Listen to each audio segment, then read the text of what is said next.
Live NFL trivia every Tuesday night on Twitch at 9 p.m. Eastern. Come show off your football knowledge and have a chance to win cash prizes. Check the link in the description to find out more. And now, on with our feature presentation.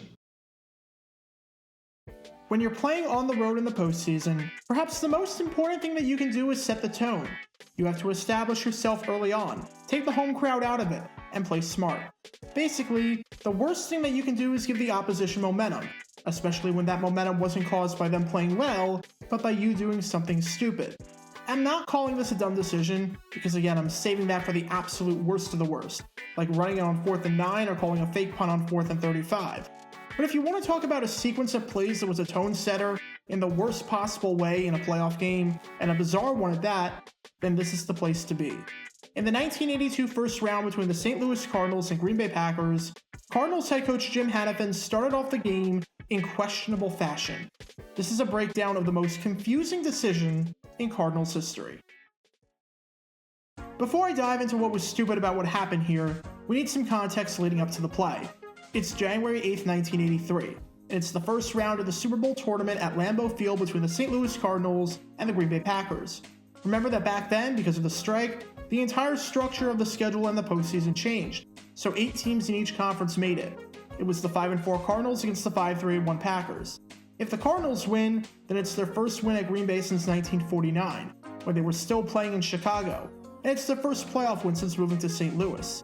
If the Packers win, then it's their first playoff win since Super Bowl II back in the 1967 season.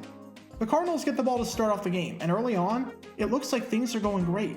After a strong kickoff return by Stump Mitchell to get the Cards to the 40, Neil Lomax hits Roy Green for a gain of 9. Fullback Wayne Morris goes up the middle for a gain of 8 to pick up the first down. St. Louis is now in Green Bay territory, and Lomax hits Morris on a play-action pass for a 10-yard gain and a first down. Time to utilize one of the best running backs in football, Otis Anderson. On his first touch, he picks up 7. On his second touch, he runs right up the gut for a gain of 13. Just like that, the Cardinals are in the red zone. Anderson gets 7 on the next play, and Morris picks up 3 on the following play to give the Cardinals a first down at the 3-yard line. What happens next can only be described as bizarre, and some absolutely awful coaching. First down, and it's Stump Mitchell who goes up the middle. Gain of 2. Second down, and once again, it's Mitchell up the middle. Nothing doing. Third down, and for some reason, yet again, they decide to go to Mitchell up the middle. To the shock of no one, nothing doing. And then, Jim Hanifan decides to let the Packers off the hook by kicking an 18-yard field goal. The Cards lead 3-0 on a drive where they should have gotten 7 easily. And everything about this sequence, as bad as it looks now, gets even worse when you take a deeper dive. There are 2 aspects to this sequence of events.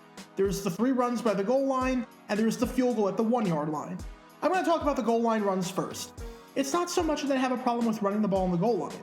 The risk-reward to a pass is so high in that situation. A sack or a holding penalty completely derails the drive, and the probability of turning it over is higher. So it's not that I don't have a problem with what Hanifan called. It's who he called these plays with, and who he decided not to call these plays with. You have 2 really good options to give the ball to here.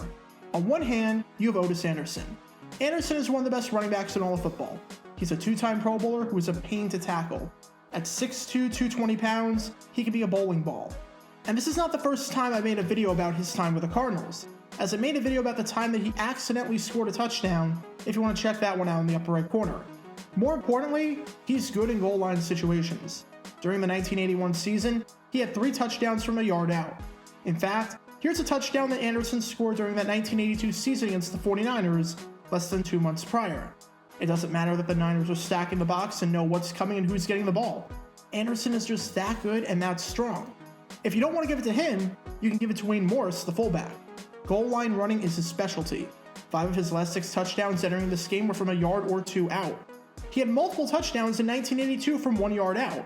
Again, Morris is a big, strong runner, as evidenced not just by his numbers all season, but from what he was doing on that opening drive.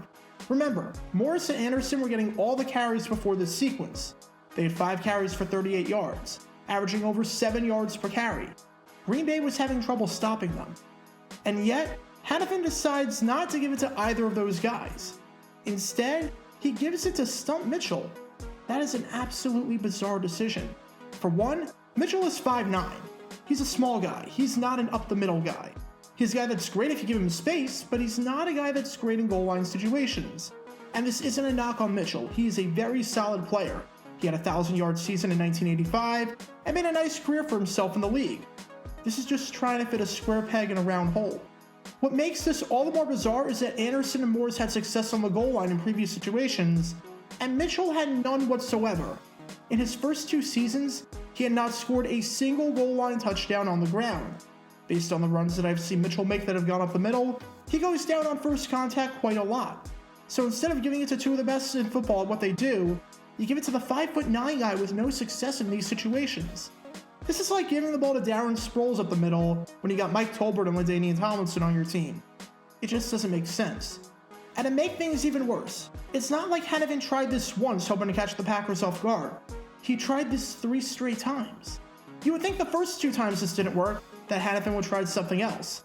Either get Mitchell in space, or bring Anderson or Morrison for a run now if they're a bit rested. Instead, he gives it to Mitchell yet again.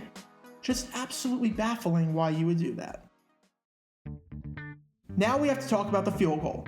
I will never understand in these situations why teams try 18-yard field goals. If you go for it and get it, it's an opening drive touchdown that completely silences the crowd. It's a backbreaker to start the game. If you miss, at least the opposition is getting the ball on their own 1-yard line, which is a tough situation to be in, especially with the defense of the Cardinals, which was a top half defense in points allowed, and especially with the cold temperatures making it tough to kick a football deep. If you can get a 3 and out, then you can flip the field and be in a good scoring position on the next drive. Meanwhile, if you kick the field goal, that completely takes the pressure off. You're allowing the other team to breathe a sigh of relief. And especially when you're going up against the 5th best offense in football, and a team that has scored at least 20 points in all but 2 games entering this one, you had to know that field goals just aren't going to cut it. I guess Hanifan's logic was if they couldn't punch it in the first 3 times, why would the 4th be any different? But again, you tried it with the 5'9" running back who doesn't do this instead of the 2 guys who are built for these situations. It's like trying to hang something on the wall with scotch tape, then you wonder why it keeps falling off and you give up, even though you have command strips and thumbtacks and just didn't use them for some reason. The Packers were let off the hook here, and they eventually capitalized on this. Green Bay would go on to dominate this game, winning it 41-16 to advance to the 2nd round before falling to Dallas. And I'm not saying that things would be any different if the Cards went for it, because that's a pretty big scoreline. But who knows? Jim Hanifan gave the Packers unnecessary momentum with some baffling goal line calls, and maybe an even more baffling decision to kick a field goal on the goal line. Cowardly coaching gets you nowhere. And on this day in 1983, the Cardinals learned this lesson the hard way. Be sure to like this video, ring the notification bell, subscribe down below if you haven't already, as it helps the channel out a lot. And be sure to check out Twitch every Tuesday night at 9 p.m. Eastern for your chance to play NFL trivia and win cash prizes. Link in the description below. If you want to see videos like this condensed down to 60 seconds, then follow me on TikTok at JaroGator9 and subscribe to 60-Second NFL History on YouTube. Also, special thanks to all of our Patreon supporters who help get the channel. Your support is greatly appreciated. See how you can become a patron and request future video topics in the description below.